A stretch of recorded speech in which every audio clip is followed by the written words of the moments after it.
नमस्कार विद्यार्थी मित्रांनो, स्वागत आहे आपल्या यूट्यूब चॅनल ज्याचं नाव आहे मोहित मोटिवेटेड एक्झाम चॅनल। आज आपण बघणार आहोत महा-TET म्हणजे महाराष्ट्र शिक्षक पात्रता परीक्षा 2024 रोजी घेण्यात आलेल्या पेपर 2 मधील सामाजिक शास्त्र विभागातील बालमानसशास्त्र आणि अध्यापनशास्त्र या विभागातील प्रश्न। चला तर मग सुरुवात करूया व्हिडिओला। प्रश्न क्रमांक 61, स्वाभाविकीकरण, संधिकरण, अचूकता, अनुकरण इत्यादीचा घटकांचा समावेश उद्दिष्टांची श्रेणीबद्ध वर्गीकरणातील खालीलपैकी कोणत्या क्षेत्रात होतो? पर्याय आहेत क्रियात्मक क्षेत्र, ज्ञानात्मक क्षेत्र, बोधात्मक क्षेत्र, भावात्मक क्षेत्र। तर याचं अचूक उत्तर आहे पर्याय क्रमांक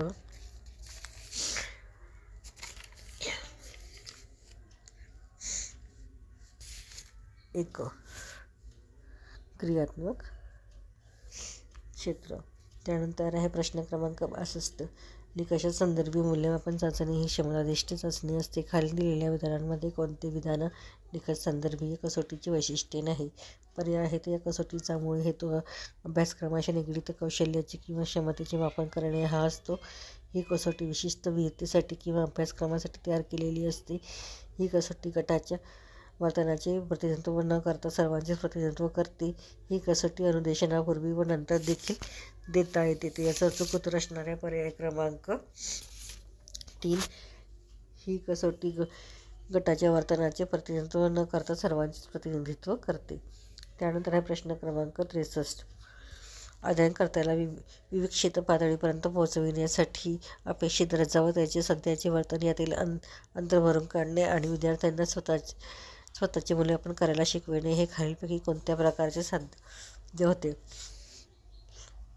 पर्याय आहे प्रतिसाद, प्रत्यावाहन, प्रत्याभरण, प्रत्याभिज्ञान। तर याचं अचूक उत्तर असणार आहे पर्याय क्रमांक 4, प्रत्याभिज्ञान। प्रश्न क्रमांक 64, बुद्धिमत्ता म्हणजे अनेक विशिष्ट क्षमतांचा समुच्चय होय असे सांगून खालीलपैकी कोणत्या मानसशास्त्रज्ञांनी बुद्धिमत्ता ही एक जिन्सी नसून अनेक क्षमतांचा समुच्चय आहे असे मत मांडून त्यांना प्राथमिक मानसिक क्षमता असे नाव दिले? पर्याय आहेत हस्ताना, स्पीअरमन, थॉम्सन, बिनी। त्याचं अचूक उत्तर असणार आहे पर्याय क्रमांक 1, थस्टन। त्यानंतर प्रश्न क्रमांक 65, विशिष्ट उद्दिष्ट प्राप्तीसाठी जेव्हा एखादी क्रिया साधन म्हणून उपयोगी पडते तेव्हा ती विशिष्ट क्रिया साधनीभूत होते। यालाच साधक अभिसंधान म्हणतात। खाली दिलेल्या विधानांमध्ये साधक अभिसंधानाविषयीचे कोणते विधान असत्य आहे? पर्याय आहे क्रमणीय अध्ययनाची कल्पना यावर आधारित आहे। एकावेळी एक पायरी, पडताळा, सक्रिय प्रतिसाद इत्यादी तत्त्वांचा क्रमणित अध्ययनाची मांडणी असते। यात प्रबलन प्रत महत्त्वाची आहे। साधक अभिसंधान उपपत्ती हल्ली या मानसशास्त्राने मांडली आहे। तर याचं अचूक उत्तर असणार आहे पर्याय क्रमांक 4, साधक अभिसंधान उपपत्ती हल्ली या मानसशास्त्राने मांडलेली आहे। प्रश्न क्रमांक 66, भावनिक बुद्धिमत्तेमध्ये सॉल्वी व मेयर यांनी 5 मूलभूत सक्षमता मांडल्या आहेत। खालीलपैकी आत्मनियमनामध्ये कोणती सक्षमता येत नाहीत? पहिलं आहे भावनेची जाणीव, आत्मनियंत्रण, नवोपक्रमशीलता, जबाबदारीची जाणीव। याचं अचूक उत्तर असणार आहे पर्याय क्रमांक 3, नवोपक्रमशीलता। प्रश्न क्रमांक 67, व्यापक स्वरूपाची माहिती अर्थपूर्णरित्या व प्रामाणिक रीतीने विद्यार्थ्यांपर्यंत संक्रमित करण्यासाठी तसेच विषयवस्तू शिकविण्यासाठी शिक्षक खालीलपैकी कोणत्या अध्ययन प्रतिमानाचा वापर करतील? पर्याय आहे संबोध साध्यता प्रतिमान, अग्रत संघटन प्रतिमान, भूमिका पालन प्रतिमान, प्रत्यक्ष प्रशिक्षण प्रतिमान। याचं अचूक उत्तर असणार आहे पर्याय क्रमांक 2, अग्रत संघटन प्रतिमान।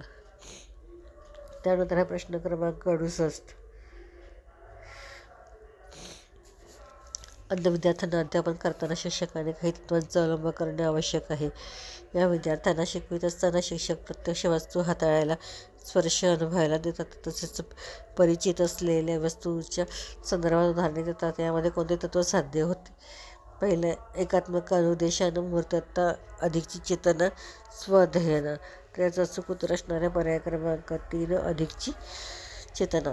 प्रश्न क्रमांक 69, परीक्षेत कमी गुण मिळालेला विद्यार्थी प्रश्नपत्रिका तयार फार अवघड होती, उत्तरपत्रिका कडक तपासली अशी कारणे सांगतो अशा पैकी कोणत्या मानसिक संरक्षण यंत्रणेचा प्रकार आहे?